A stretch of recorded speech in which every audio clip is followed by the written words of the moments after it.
एक बात कहूं? आज चलिए एक बात नहीं, आपको एक कहानी सुनाता हूं।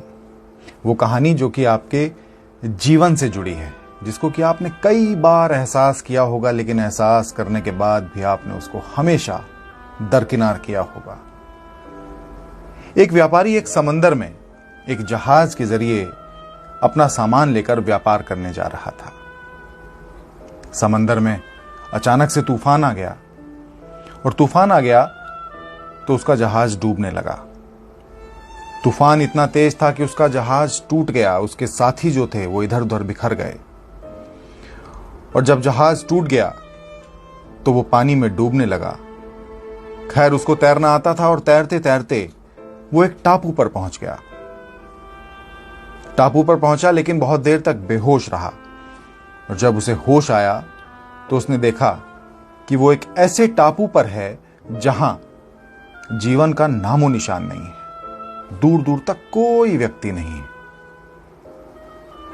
बहुत देर तक सोचने के बाद उसे लगा, अब अगर जीवन जीना है तो यहीं मशक्कत करनी पड़ेगी, और जीवन को यहीं शुरू करना पड़ेगा।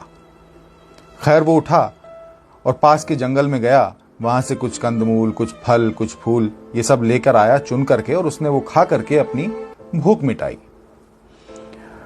अब उसके मन में एक ही प्रश्न बार बार था कि आखिर यहां जीवन को कैसे जिया जाए, जिंदगी को कैसे आगे बढ़ाया जाए। लेकिन उसने हिम्मत नहीं हारी। थोड़ी देर बाद वो पास के ही जंगल में गया, और वहां से कुछ घास फूस, तिनके, लकड़ियां चुन करके लाया, और उसने बड़ी मेहनत से कुछ दिनों के भीतर एक झोपड़ी वहां तैयार कर ली।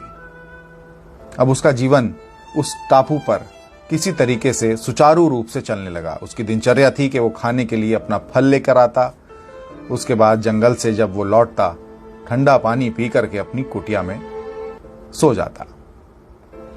ये चलता रहा, ये सिलसिला कई दिनों तक चलता रहा, क्योंकि वो तो उम्मीद छोड़ चुका था कि वो अपने घर वापस पहुंचेगा, अपने परिवार के पास वापस पहुंचेगा। उसको उम्मीद ही नहीं थी। उसने इस चीज को स्वीकार कर लिया था कि अब यही मेरा जीवन है, यही मेरा घर है, यही मेरी दुनिया है, यही मेरे मित्र हैं, ये पेड़ पौधे, ये प्राकृतिक नजारे, यही मेरे मित्र हैं। अब यही सिलसिला जारी रखते हुए एक दिन फिर वो जंगल गया, और जब जंगल से वापस लौटा तो उसने देखा कि उसकी झोपड़ी, उसकी कुटिया धू धू कर जल रही थी। वो जल चुकी थी। शायद पेड़ों के घर्षण की वजह से उसमें आग लग गई थी। अब उस व्यापारी के सब्र का बांध टूट गया। उसने कहा, हे ईश्वर, तूने मेरे जहाज को तूने समंदर में डुबाया, मैं चुप रहा। तूने मेरे सारे साथी मुझसे छीन लिए, मैं तब भी चुप रहा। तूने मुझे मेरे परिवार से दूर कर दिया, मैं तब भी चुप रहा। मैंने जहर के घूंट पिए, मैं तब भी चुप रहा। लेकिन अब मैं क्या करूंगा? इतनी मेहनत से बनाई मेरी झोपड़ी भी तूने आज मुझसे छीन ली। मैं क्या करूंगा? अब मुझसे जिया नहीं जाएगा, अब मैं जी नहीं पाऊंगा। अब तू मुझे अपने पास बुला ले। बेइंतहा रोने लगा।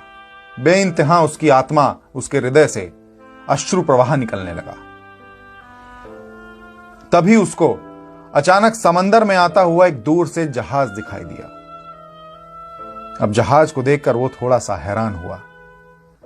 जहाज जब उसके करीब आया, उसमें से एक व्यक्ति उतरा, और उस व्यक्ति ने उसको कहा कि क्योंकि मैं इस मार्ग से गुजर रहा था, इस जल मार्ग से गुजर रहा था, मुझे दूर से आपकी झोपड़ी जलती हुई दिखाई दी, तो मुझे लगा शायद वहां कोई है और उसे मेरी मदद की जरूरत है। इसलिए मैं उस अग्नि की ज्वाला को देख करके, उसकी लपटों को देख करके, उसके धुएं को देख करके मैं आपके पास आया। कहानी का मतलब समझे? कहानी का मतलब यह है कि कोई है जो इस सृष्टि को चलाता है। जब आप बहुत परेशान होते हैं, जब आपके पास कोई मार्ग ना हो, जब आपको कुछ ना दिखाई दे रहा हो, आपको लगता है कि सब कुछ खत्म हो चुका है, तो कोई ना कोई तो है जो कि एक प्रश्नावली तैयार करता है। कोई ना कोई तो है जो कि आपकी परीक्षा लेता है। कोई ना कोई तो है जो कि आपको एहसास कराता है अपनी मौजूदगी का। तो आप उसके अस्तित्व को नकार नहीं सकते। वो है। दृश्य शायद आपको उसके दर्शन न हो, लेकिन आप उसको महसूस कर सकते हैं। तो इसलिए जब भी आप बहुत परेशान हो, आपने शायद ये बात अपने जीवन में, अपनी जिंदगी में कई बार महसूस की होगी कि जब आप बहुत परेशान हो, जब आपको उम्मीद की कोई किरण नहीं दिखती हो, तब एक जहाज ऐसा आप अपनी तरफ आता हुआ जरूर महसूस करेंगे। इसलिए हमेशा खुद पर भरोसा रखिए और उसके अस्तित्व को स्वीकार करिए। वो है, तभी ये सृष्टि चलती है। आज का दिन मेरी इसी कहानी के साथ आप शुरू करिए और इसको अपने दोस्तों तक भी पहुंचाइएगा, ताकि वो भी ईश्वर के उस अस्तित्व को समझ सकें। धन्यवाद।